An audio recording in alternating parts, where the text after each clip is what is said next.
worked at the New Republic magazine here in Washington, and we put out, I guess it was for the 60th anniversary of the New Republic, which would have been 1974.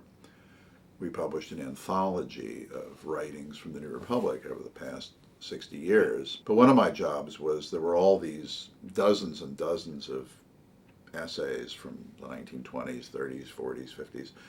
But Saroyan picked up on my surname and so wrote me a very long letter, and this would be 1974, 75. And so we just corresponded thereafter.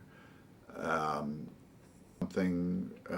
got him to write something for the New Republic, and then I got him to write publications I worked for.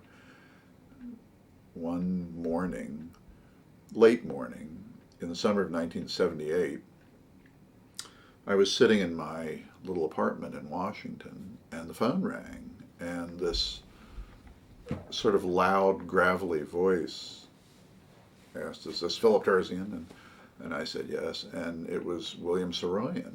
And it turned out that he was in Washington, or he was going to be in Washington, and he wanted to have lunch. And so we met for lunch at the Madison Hotel, which is, by odd coincidence, right across the street from where we're sitting right now. And he was very interested in my family background. We had a very nice talk, and after he left Washington, we would occasionally, as I say, I got him to write for me a couple of times, and then he died, 2 years later. There was an American journalist named Otto Friedrich who had worked for various magazines and then wrote books, and he wrote a book about insanity in American life called Going Crazy, and Saroyan, sort of out of the blue, sent me a review of it, and I have the manuscript that he sent here, which is interesting because it's very characteristic of his correspondence, because I don't know how well you can see it, but it's typed. Of course, this is the age of typewriters. It's all single spaced, and has changes and emendations all there. But I showed it to the man who was a writer named Roger Rosenblatt, who's still around, and I explained to him, this just came to me from Mr. Saroyan, you might be interested, and to my surprise and delight, he actually liked the piece. It's a kind of stream, it's very late Saroyan, it's a kind of stream of consciousness meditation on the subject with some references to the book, and so we published it, and then thereafter I got him to do a couple of other pieces, and they were mostly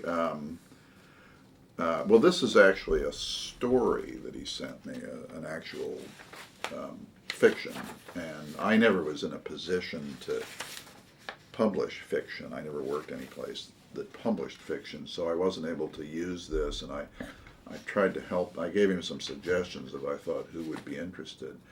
But then he wrote a couple of little memoirs, which I was able to publish, and I still do have the manuscripts of them, and they're once again single spaced, and he would write on this very thin paper that's very perishable, and he would always have little notes around the margins and so on, and of course there was not much punctuation, and there were no paragraphs, so you were on your own in deciding where there should be paragraphs. But he didn't seem to mind, and I certainly didn't mind.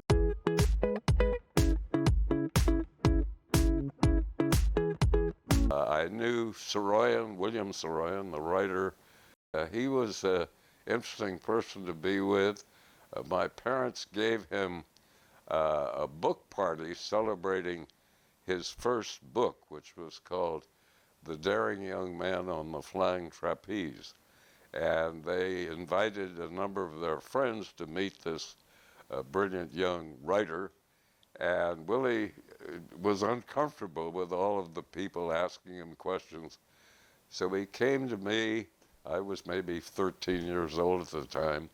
He said, "Is there any place in this house where we can go and read the funny papers?" So there was a bedroom off the kitchen, and we went there, and we were reading the comic strips from the newspapers. And my father discovered us there and took Willie back to the party.